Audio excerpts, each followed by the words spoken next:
لئن اخرجوا لا یخرجون معهم، اگر وہ نکالے جائیں گے وہ ان کے ساتھ نہیں نکلیں گے. وَلَئِن قُوتِلُوا لَا يَنصُرُونَكُمْ لَا يَنصُرُونَهُمْ، اور اگر ان سے جنگ کی جائے گی تو وہ ان کی مدد نہیں کریں گے.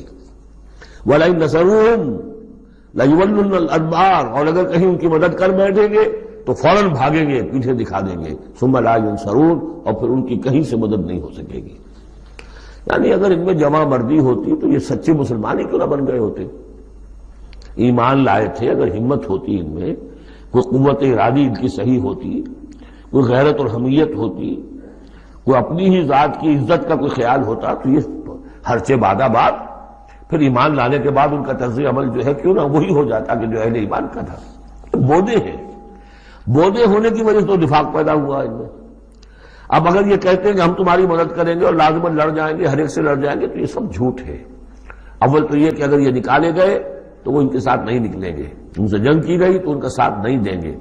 اور اگر کوئی اکا دکا میں سے ایسا نکل بھی آیا سر پھرا کہ جو اپنے اس وعدے کو پورا کرنے کے لیے ان کے ساتھ شامل ہو کر جنگ کرے گا، تو پھر یہ کہ جھٹ وہ بھاگ جائے گا، میدان چھوڑ جائے گا اور یہ کہ پیٹھ دکھا دے گا. لَأَنْتُمْ أَشَدُّ رَهْبَةً فِي صُدُورِهِم مِّنَ اللَّهِ، مسلمانوں یقیناً تمہارا ڈر ان کے دلوں میں کہیں زیادہ ہے بنسبت اللہ کے ڈر کے. یہ اللہ سے اتنا نہیں ڈرتے جتنے کہ تم سے ڈرتے ہیں. ذَلِكَ بِأَنَّهُمْ قَوْمٌ لَا يَفْقَهُونَ، اور یہ اس لیے ہے کہ انہیں اصل سمجھ حاصل نہیں. اصل سمجھ حاصل ہو تو ایمان حاصل ہو جائے، علم حقیقی حاصل ہو جائے، پھر آدمی جان لے کہ اصل زندگی تو آخرت کی زندگی ہے، دنیا کی زندگی تو کھیل کود اور تماشا ہے، اس کے سوا کچھ نہیں. لا یقاتلونکم جمیعا، یہ کبھی بھی جنگ نہیں کریں گے تمہارے خلاف مل کر، الا فی قری محصنۃ، مگر یہ کہ کہیں ایسی بستیوں میں کہ جن کو پوری طرح فورٹیفائیڈ ہو، جن کی کہ فصیلیں کھڑی ہو، مضبوط ہوں، ان کے اندر سے ہو کر جنگ کریں گے. او من ورائے جدر، یا دیواروں کے پیچھے سے. باسہم بینہم شدید، ان کے آپس کے جھگڑے جو ہے وہ بہت سخت ہے.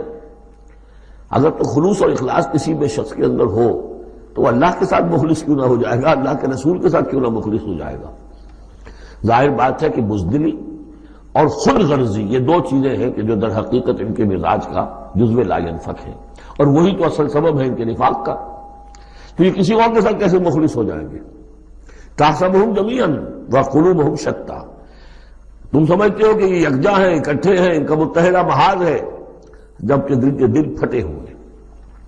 ہمارے ہاں بھی سیاسی متحدہ محاذ، چاہے وہ نظام مصطفیٰ تحریک کا بنا تھا، اس کا بھی حال سب کو معلوم ہے کہ اس کے لیڈر جو ہیں علماء کرام ایک دوسرے کے پیچھے نمازیں نہیں پڑھتے تھے. متحدہ محاذ تھا وہ، اتحاد کیسا تھا؟ وہی بات. باسہم بینہم شدید، ان کے تو آپس کے اختلافات جو ہے وہ بہت شدید ہیں، ان کی آپس کی دشمنیاں، کدورتیں، کینے. تحسبہم جمیعا، تم سمجھتے ہو کہ یہ جمع ہے، اکٹھے ہیں، وقلوبہم شتیٰ، دل پھٹے ہوئے. ذالک بانہم قوم لا یعقلون، اور یہ اس لیے کہ وہ ایک ایسا گروہ ہے کہ جو عقل سے کام نہیں لیتے. کمثل الذین من قبلہم قریبا ذاقوا وبال امرہم، جیسے قصہ ان کا ہوا جو ان سے پہلے تھے ماضی قریب میں، یعنی بنو قینقاع. سب سے پہلے بنو قینقاع کا معاملہ ہوا تھا، پھر یہ بنی نضیر کا ہوا، پھر 5ویں سال میں غزوہ احزاب کے ضمیمے کے طور پر بنو قریظہ کا ہوا. وَلَهُمْ عَذَابٌ عَلِيمٌ، ان کے لیے بہت ہی دردناک عذاب ہے. کمثل الشیطان، یا پھر مثال ہے شیطان کی.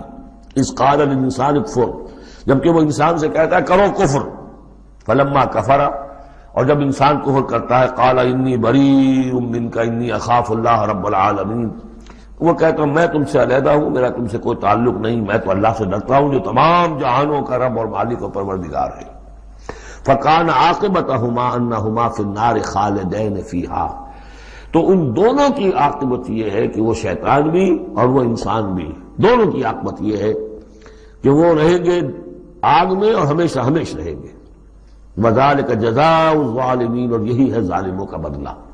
جیسا کہ سورہ قاف میں ہم پڑھ چکے ہیں کہ وہ قرین جو ہوگا، اس گناہ گار کافر اور مشرک کا جو قرین ہوگا، وہ جب لے کر آئے گا، حاضر کرے گا، قال قرینہ ھذا ما لدی عتید، اور اللہ تعالیٰ کی طرف سے حکم آئے گا فرشتوں کو، القیا فی جہنم کل کفار عنید، تو وہ کیا کہے گا، ربنا ما اطغیتہ ولکن کان فی ضلال بعید، اور اللہ تعالیٰ فرمائیں گے لا تختصموا لدی وقد قدمت الیکم بالوعید ما یبدل القول لدی وما انا بظلام للعبید۔ تیسرا رکوع اور آخری رکوع جو ہے اس سورہ حشر کا، یہ پھر قرآن مجید کا ایک بہت اہم مقام ہے۔ میں آج سوچ رہا تھا کہ میں بار بار جو کہتا ہوں آپ سے، یہ قرآن کا بہت اہم مقام ہے، یہ قرآن کا بہت اہم مقام ہے، تو اس کی بھی ایک حقیقت سمجھ لیجئے۔ قرآن حکیم میں تو کوئی ایک حرف اور ایک لفظ بھی غیر اہم نہیں ہے، البتہ مختلف اعتبارات سے مختلف مقامات کی ایک ریلیٹیولی زیادہ اہمیت ہے۔ بعض مقامات حکمت کے ہیں، بعض مقامات جو ہے وہ فلسفیانہ ہیں، بعض مقامات وہ ہیں کہ جو جدید سائنس کے حوالے سے بڑے اہم ہیں، بعض مقامات وہ ہیں جو روح دین سے بحث کرتے ہیں، بعض مقامات وہ ہیں جو ایمان کی ماہیت کو واضح کرتے ہیں، ایمان کیا ہے۔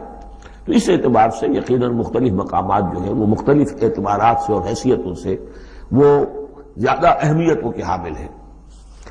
اب یہ جو چار آیتیں ہیں، 7 آیتیں ہیں اس رکوع کی، تیسرے رکوع کی، اس میں فلسفہ، تصوف، پھر یہ کہ اس میں سب سے بڑا جو آ رہا حصہ وہ یہ ہے کہ جیسے 6 آیتیں سورہ حدید کی تھی کہ جن میں اللہ کے اسماء و صفات کا ذکر ہے، جن میں تفصیل سے گفتگو نہیں کر سکا اور نہ اس کا موقع تھا، میرے کیسز میں ہے، تو اسی طرح کا ہم وزن جو ہے 3 آیتیں آ رہی ہیں سورہ حشر کے آخر میں۔ قرآن حکیم میں اسماء خداوندی کا سب سے بڑا گلدستہ، 16 اسماء ایک جگہ پر اور کہیں نہیں ہے، 8 اسماء ایک آیت میں، الملک القدوس السلام المومن المہیمن العزیز الجبار المتکبر سبحان اللہ عما یشرکون، ایک ہے۔ تو اس اعتبار سے یہ حصہ بہت اہم ہے۔ فرمایا یا ایھا الذین آمنوا اتقوا اللہ ولتنظر نفس ما قدمت لغد واتقوا اللہ ان اللہ خبیر بما تعملون۔ اہل ایمان اللہ کا تقوی اختیار کرو، اور چاہیے کہ ہر جان یہ دیکھتی رہے کہ اس نے کل کے لیے کیا آگے بھیجا ہے۔ اللہ کا تقوی اور آخرت کا احساس، کل کے لیے کیا بھیجا، ما قدمت لغد، یہ بڑی کل ہے۔ ایک کل تو وہ ہے کہ جو کل سورج طلوع ہوگا تو شروع ہو جائے گی، اور ایک بڑی کل وہ ہے آنے والی ہے جو بعث بعد الموت کے بعد آنے والی ہے، وہ بڑی کل ہے۔ اس کل کے لیے کیا بھیجا ہے آگے، کیا سامان ہے، کیا توشہ ہے، کیا تم نے کمائی ہے جو جمع کرائی ہے، وہ جو اس کائناتی حکومت کا جو سب سے بڑا ریزرو بینک ہے، امپیریل بینک ہے اس کائنات کا، اللہ تعالیٰ کے ہاں کیا جمع کرایا۔ اور دیکھیے 2 مرتبہ ایک آیت میں واتقوا اللہ، اللہ کا تقوی، اللہ کا خوف، لیکن یہ خوف اصل میں اس طرح کا خوف نہیں ہوتا جو کسی خوفناک شے کا خوف ہوتا ہے۔ ایک ہے شیر کا خوف یا سانپ کا خوف، ایک خوف والد کا خوف ہوتا ہے، وہ محبت کے تحت ہوتا ہے۔ میرے والد جو ہے ناراض نہ ہو جائیں، میں اپنے والد کے احساسات اور جذبات کو مجروح نہ کر بیٹھوں، وہ مایوس نہ ہو جائے مجھ سے، اللہ ناراض نہ ہو جائے، یہ خوف۔ یا ایھا الذین آمنوا اتقوا اللہ ولتنظر نفس ما قدمت لغد واتقوا اللہ ان اللہ خبیر بما تعملون، یقیناً جو کچھ تم کر رہے ہو اللہ اسے باخبر ہے۔ اگلی آیت ہے جسے علامہ اقبال نے قرار دیا کہ ان کے فلسفہ خودی کی سورس یہ ہے۔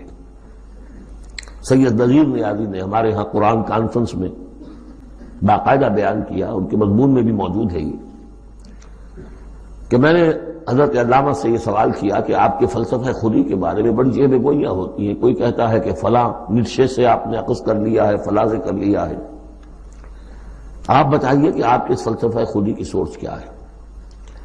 تو علامہ نے فرمایا کہ اچھا کل آ جانا فلاں وقت۔ تو کہتے ہیں کہ میں اتنا خوش رہا کہ شاعر مشرق اور حکیم الامت مجھے یہ اعزاز بخش رہے ہیں کہ میں جاؤں گا اور وہ مجھے ڈکٹیٹ کرائیں گے کہ میرے فلسفہ خودی کی سورس کیا ہے۔ تو میں گیا اور بہت خوش خوش گیا، پینسل کاپی لے کر گیا، جب میں گیا تو ذرا قرآن مجید اٹھا لاؤ، تو ایک تو مجھ پر وہ ویسے ہی پڑ گئی، پھر کہا کہ ذرا کھولو سورہ حشر نکالو اور یہ آیت پڑھو، وَلَا تَكُونُوا كَالَّذِينَ نَسُوا اللَّهَ فَأَنسَاهُمْ أَنفُسَهُمْ أُولَٰئِكَ هُمُ الْفَاسِقُونَ۔ یہ ہے میرے فلسفہ خودی کی سورس۔ دیکھنا مسلمانوں، ان لوگوں کی طرح نہ ہو جانا جنہوں نے اللہ کو بھلا دیا، تو اللہ نے انہیں اپنے آپ سے غافل کر دیا۔ فَأَنسَاهُمْ أَنفُسَهُمْ، اس کے کیا معنی؟ کیا کوئی خدا سے غافل جو اپنے آپ کو بھول جاتا ہے؟ اپنے پیٹ کا خیال نہیں رہتا اس کو؟ اپنے جسم میں کوئی پھوڑا نکل آئے تو علاج نہیں کراتا؟ کس چیز سے غافل ہے؟ وہ اپنے جسم سے غافل نہیں، وہ اپنے حیوانی وجود سے غافل نہیں، اس کے تقاضوں سے غافل نہیں، اس کی اپ کیپ، اس کی مینٹیننس، اس کی ویئر اینڈ ٹیئر کو درست کرتے رہنا، کسی چیز سے غافل نہیں۔ معلوم ہوا کہ اس حیوانی وجود کے علاوہ کوئی حیثیت ہے انسان کی، اصل حقیقت جس کو انسان بھول جاتا۔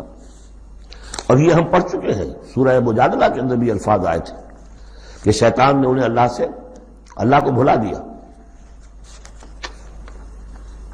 فَأَنسَاهُمْ ذِكْرَ اللَّهِ، اسْتَحْوَذَ عَلَيْهِمُ الشَّيْطَانُ فَأَنسَاهُمْ ذِكْرَ اللَّهِ، شیطان نے ان پر قابو پا لیا ہے اور انہیں بھلا دیا ہے، اللہ کے ذکر سے غافل کر دیا ہے۔ تو جو لوگ اللہ کو بھلا دیتے ہیں وہ اپنے آپ سے، اپنی اصل حقیقت سے غافل ہو جاتے ہیں۔ وہ اپنے آپ کو کیا سمجھتے ہیں؟ حیوان۔ اور آج کا ہماری جو تہذیب کا جو مرکزی نقطہ ہے آج کا گلوبل سویلائزیشن کا، کہ انسان میرا حیوان ہے، اور اس میں سب سے بڑا پارٹ پلے کیا ہے ڈاروین کے نظریہ ارتقاء نے۔ حیوان جیسے اور حیوان ہے ویسا حیوان انسان ہے، اتنا ہی فرق ہے نا جتنا گھوڑا اور گدھا۔ گدھا ذرا کورس قسم کا ہے، ذرا گٹیا رف قسم کا جانور ہے، اور ذرا گھوڑا فائن ہے، ریفائنڈ ہے، تمکنت والا۔ باقی بنیادی فرق کیا ہے گدھے میں اور گھوڑے میں؟ اسی طرح گوریلا اور شمپینزی اور انسان، کیا فرق ہے؟ اتنا ہی فرق ہے جتنا گدھے اور گھوڑے میں ہے، اتنا ہی گوریلا اور شمپینزی اور انسان میں ہے، کوئی فرق نہیں۔ وہی موٹیوز جو ان کے ہیں وہی موٹیوز ان کے ہیں، سارے وہی موٹیوز ہیں۔ سائیکالوجی ہے تو اسی پر چل رہی ہے، جو محرکات عمل ہے انسان کے وہ وہی ہے جو حیوان کے، کوئی اور ہے نہیں۔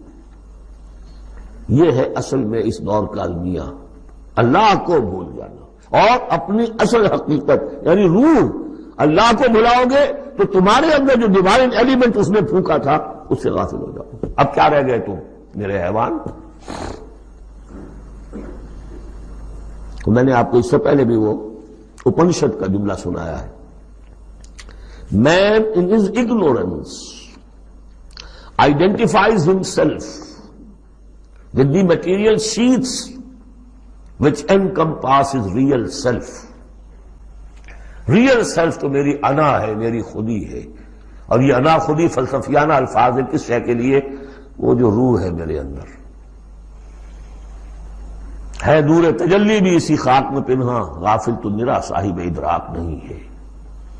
نقطۂ نوری کے نام او خودی، زیر خاک ماں شرار زندگی، لیکن اس سے غافل، جب اس سے غافل حیوان رہ گئے۔ جب حیوان رہ گئے اولئک ھم الفاسقون، تو حیوان کے لیے تو کوئی مورل لا ہے نہیں۔ اور ارلی فرینچ لٹریچر جو ہے پچھلی سینچری کا، وہ سارا اسی پر بیسڈ ہے۔ وہ ساری دلیل یہاں سے لاتے ہیں کہ انسانوں نے اپنے اوپر قیدیں لگانی ہے، بیوی بیٹی ماں میں فرق کرنا، حیوانات میں کوئی فرق کرتا ہے؟ نیوڈسٹ کلب سے اگر پوچھے کہتے ہیں حیوانات میں سے کوئی لباس پہنتا ہے؟ انسان نے خواب کا تکلف ایجاد کر دیا۔ ان کے لیے سورس ہے وہی حیوانوں کی زندگی، انہیں سے سبق حاصل کرو۔ یہ ہے انسان کے اندر صرف حیوان نہیں ہے، جیسے کہ شیخ سعدی نے کہا تھا آدمی زیادہ طرفہ معجون است از فرشتہ سرشتہ وز حیوان۔ یہ جو انسان ہے آدم زاد، یہ ایک معجون مرکب ہے، اس میں فرشتہ بھی، سرشتہ کہتے ہیں گوندنے کو، آٹے کو پانی کو ملا کر گوندتے ہیں آپ، یکجان کرتے ہیں، تو از فرشتہ سرشتہ وز حیوان، اس میں ایک فرشتہ بھی ہے ایک حیوان بھی ہے، دونوں گدے ہوئے۔ فرشتہ ہے روح، عالم امر کی شے، اور وہ نور سے پیدا کیا۔ روح بھی روح عالم امر کی شے، یسألونک عن الروح قل الروح من امر ربی، یہ بھی نور سے پیدا کی گئی، نقطۂ نوری یہی ہے۔ تو ولا تکونوا کالذین نسوا اللہ فانساہم انفسہم اولئک ھم الفاسقون۔ لا یستوی اصحاب النار و اصحاب الجنہ، دیکھو برابر نہیں ہو سکتے آگ والے اور جنت والے. اصحاب الجنت هم الفائزون، یقیناً جنت والے ہی کامیاب ہوں گے. اللہم ربنا اجعلنا منہم، اللہم ادخلنا الجنت مع الابرار، اللہم اجرنا من النار، یا مجیرو یا مجیرو یا مجیر. اس کے بعد آیت آئی ہے قرآن مجید میں عظمت قرآن کے بیان میں عظیم ترین آیت. لو انزلنا هذا القرآن على جبل لرأيته خاشعا متصدعا من خشية الله. اگر ہم اس قرآن کو اتار دیتے کسی پہاڑ پر تو تم دیکھتے کہ وہ دب جاتا، متصدعا پھٹ جاتا، من خشیت اللہ، اللہ کے خوف سے. میں نے جو شروع میں تعارف قرآن پر جو گفتگو کی تھی اس میں اس کا حوالہ دیا تھا عظمت قرآن کے لیے. قرآن ایز سچ، قرآن فی نفسہ ہی اس کی عظمت کیا ہے. ایک ہے قرآن کی افادیت کیا ہے، دو چیزیں جدا ہیں. ایک فی نفسہ ہی وہ کیا ہے، اس کی عظمت کیا ہے. ایک یہ کہ اس کا فائدہ کیا ہے، افادیت کیا ہے. افادیت پر بہت سی آیت پڑھ چکے، لیکن خاص طور پر دو آیتیں سورہ یونس کی. یا ایھا الناس قد جاءتکم موعظۃ من ربکم وشفاء لما فی الصدور وہدی ورحمۃ للمؤمنین قل بفضل اللہ وبرحمتہ فبذلک فلیفرحوا ھو خیر مما یجمعون.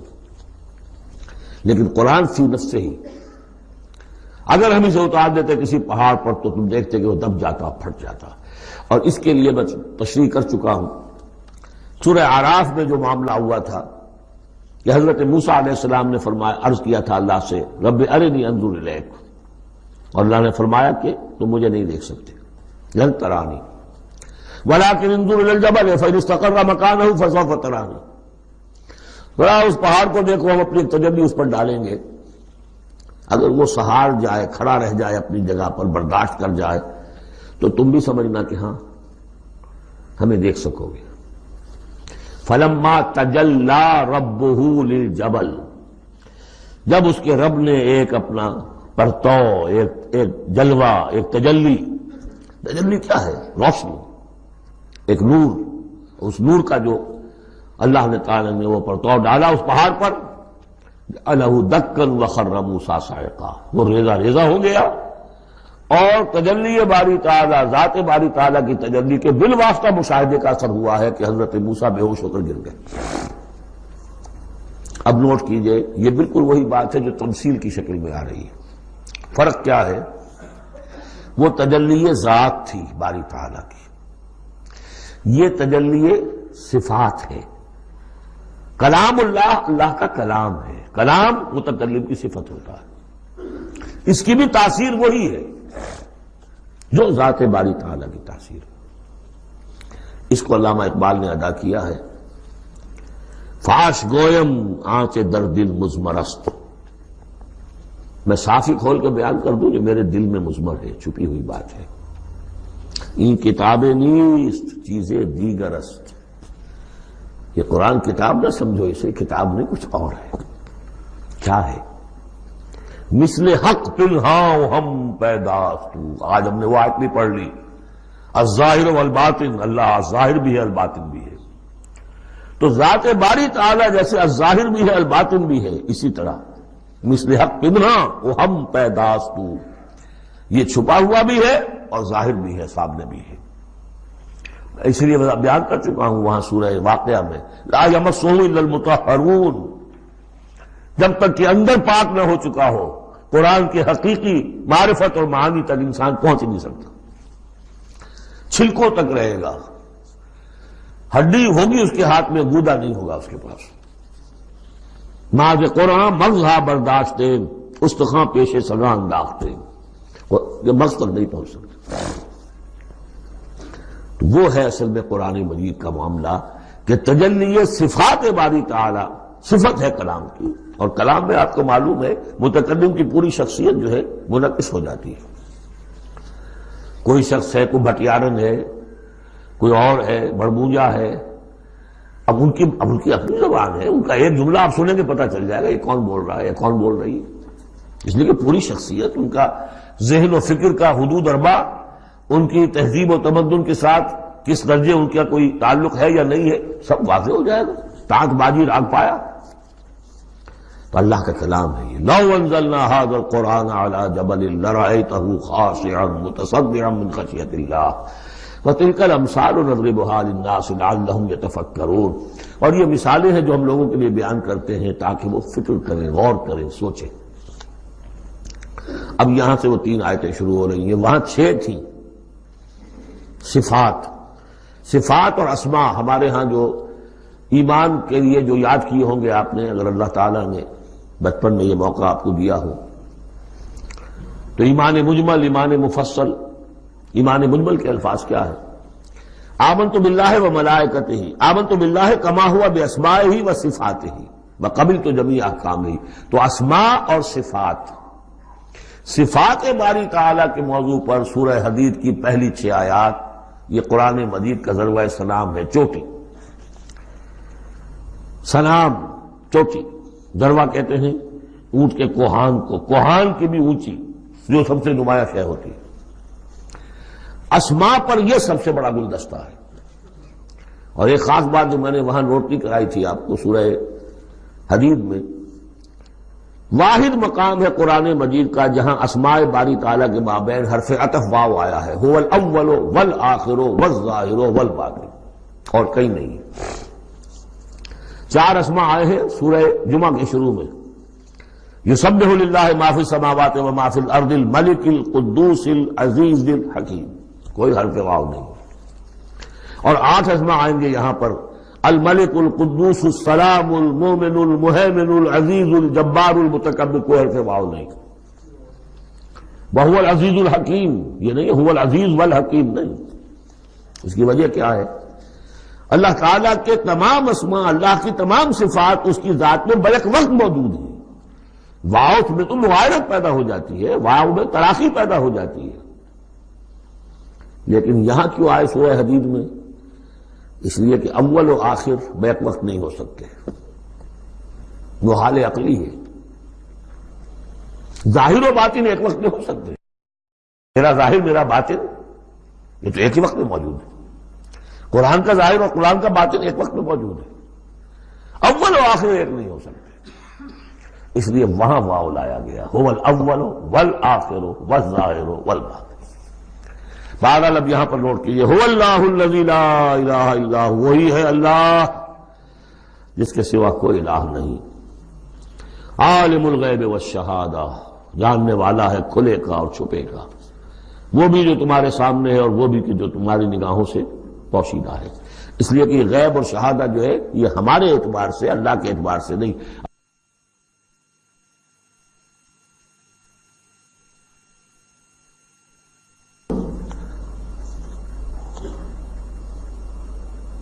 وہی ہے اللہ کے جس کے سوا کوئی الہ نہیں.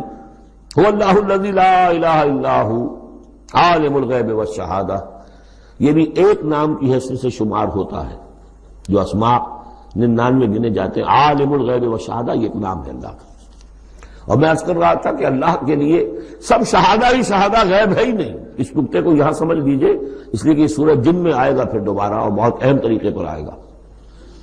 جب قرآن میں غیب اور شہادہ کا لفظ آتا ہے وہ ہمارے اعتبار سے، کہ ہمارے لیے ایک چیز وہ ہے کہ جو ہمارے حواس خمسہ کی گرفت کے دائرے کے اندر آ جاتی ہے، چاہے وہ ٹیلیسکوپ سے آئی ہے اور چاہے وہ مائکروسکوپ سے آئی ہے، لیکن دیکھنے والی شے ہماری آنکھ ہے.